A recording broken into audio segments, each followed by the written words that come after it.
Think you hit the right button? I think I hit the right button. You know, last time you kind of said I was a little bit unprepared and naked without all my rings. Yeah. So I brought all my friends this time.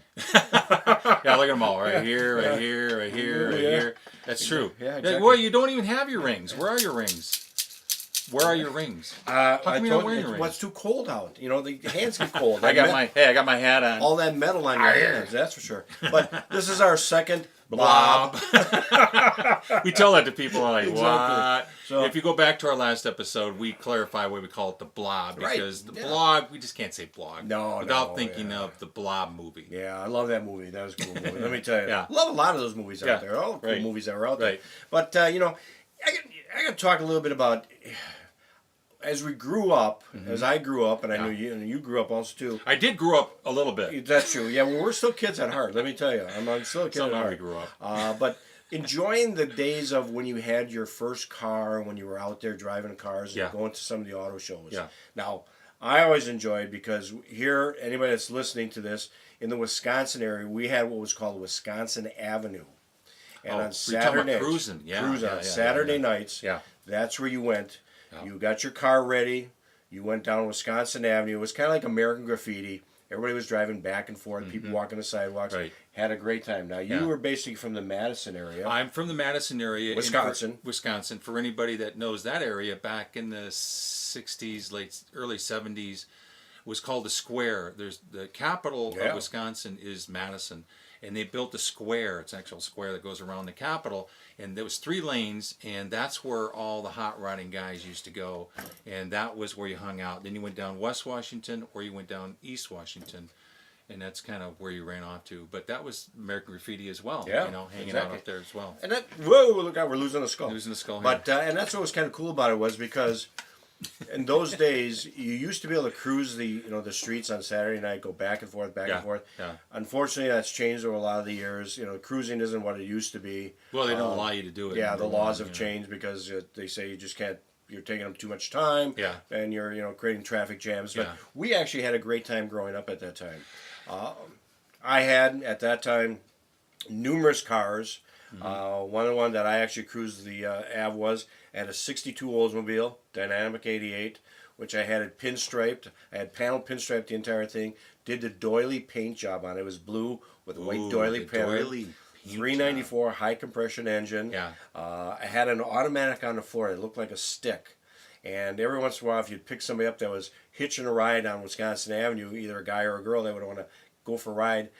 They'd jump in the car, and I'd kind of like push the carpeting down. And they'd go, well, is this a stick shift? And I go, yeah, it is. Well, where's the clutch? I don't see a clutch pedal. What's under the carpet? So this way nobody could ever steal the car. Oh, and they were like, they really? believed you. They believed you. They believed you that you're actually shifting. Right? Yeah, that's wow. So, but you're also the dude that rode around with the windows up in 90-degree weather. Well, yeah, because you had air conditioning. Well, you got to remember, air conditioning was extra in cars at that time. Yeah. And if you had air conditioning, you had money and you were cool. You had money. So what we would do is we'd drive around with the windows all the way up on a 90-degree day, Yeah. and everybody thought you had air conditioning. You were cool, even though you were hot in the car. Yeah. Or the other fun thing we did too was park the car on the side of the street, get a coffee can, silver coffee can, and hang it out the left rear window, and you sit on the side of the street. And you see the cars coming down the road, and they'd slow down real quick because they thought you were doing radar. You were a squad. Now, for me, during that time, I was a few years younger, so I didn't have a car at the time, but I was up at the square quite a bit. Now, for those that have heard me tell this story, I have an older brother who was the Fonz. I mean, he was the dude. Yeah, he was the guy that everyone feared. He was the guy that everyone went to if they had a problem. He walked and drove around that square, and he knew everybody. Everybody knew him, and he was a cool brother back then, because I'm this young kid that's pulling up in my Stingray bicycle, 16-inch bicycle with the banana seat and everything. I'd come all the way up there because we live way far away. So he would be surprised I'd show up there, and Davey was his name. Yeah. And Davey, it still is his name. Still is his name, right? Yeah. But still Davey, here, he's still here. But Davey was so cool that he would say to me, his little brother, and say, "Come on, man, come on over here." And he would introduce me to everybody. And there were fights, there were drag racing, there was all that kind of stuff. And my older brother Dave was in the middle of all that. So, you know, I always respected him for that because he never said, "Oh, cripes, here's my little brother." Yeah. If he said that, he never told me that. That's cool. Yeah. And so I really appreciate what he did for me. But I got to ride in some cool cars. I saw some awesome fist fights.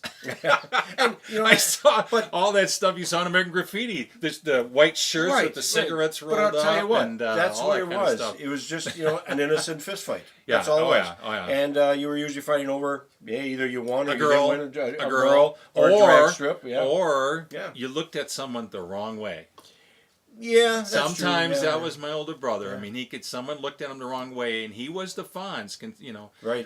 He was someone that say, "Hey, you know, don't look at me that way, and you need to apologize." But he was also making everyone apologize to everyone else. There you go. go. Yeah. But it was for me, it was a great time growing up with all the cars and stuff, and all the fun times we had. That American Graffiti feel that we had back in the day. You can't get to that. No, you can't. You can't. You couldn't. You know. And then my years changed, and we still cruise Wisconsin Avenue. Yeah. I bought a '67 Firebird 400.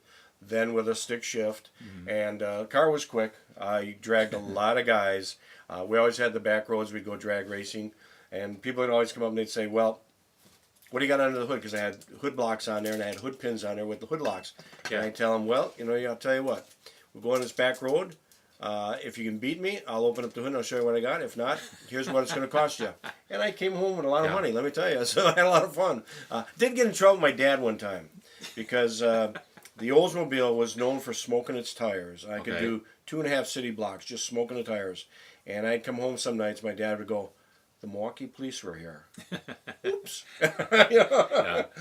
Even though you got away with it, somebody still got the license number. So. And they all knew who you were. They all knew who you were, exactly. You know what's interesting story? Let's fast forward into the future. Then Bob becomes a police commissioner for the same Greenfield, basically. Same city. That's exactly. kind of funny that he became that for all these years.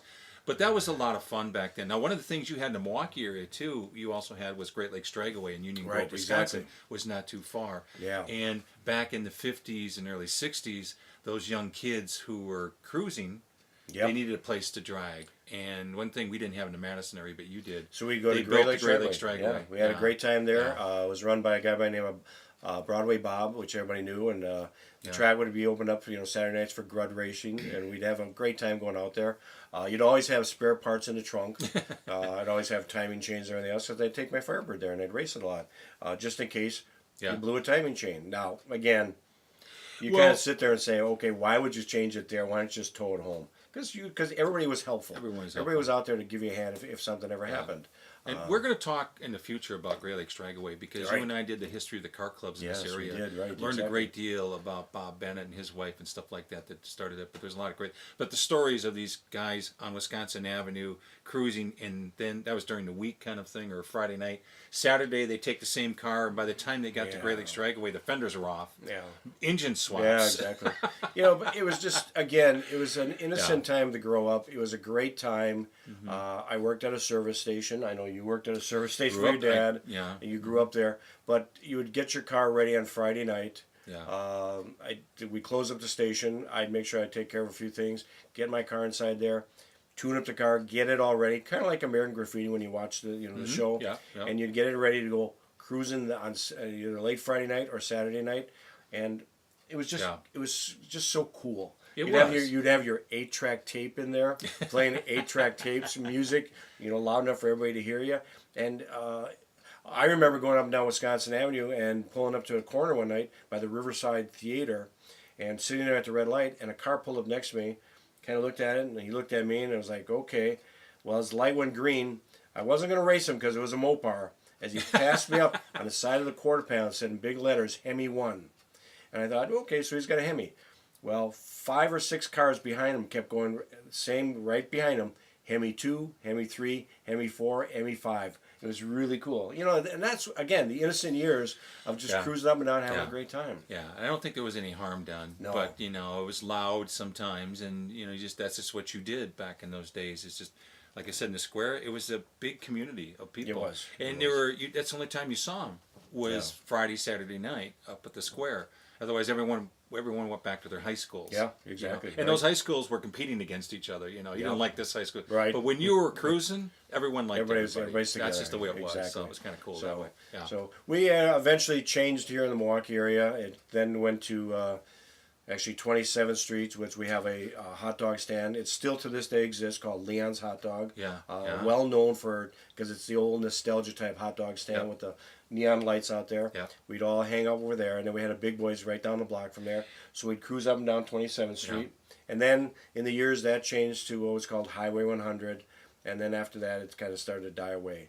For the simple fact, gas prices changed, the emissions changed. We all got older. We all got older. Yeah. Well, you went into the service. Went into the service. You're right. Matter of fact, story on its own, selling my Firebird, going into service, coming back out of the service to find my car, to find out it was sold to 3 other guys, to find out 10 years later, in the neighborhood that I live to this day, I find the car sitting in a backyard someplace.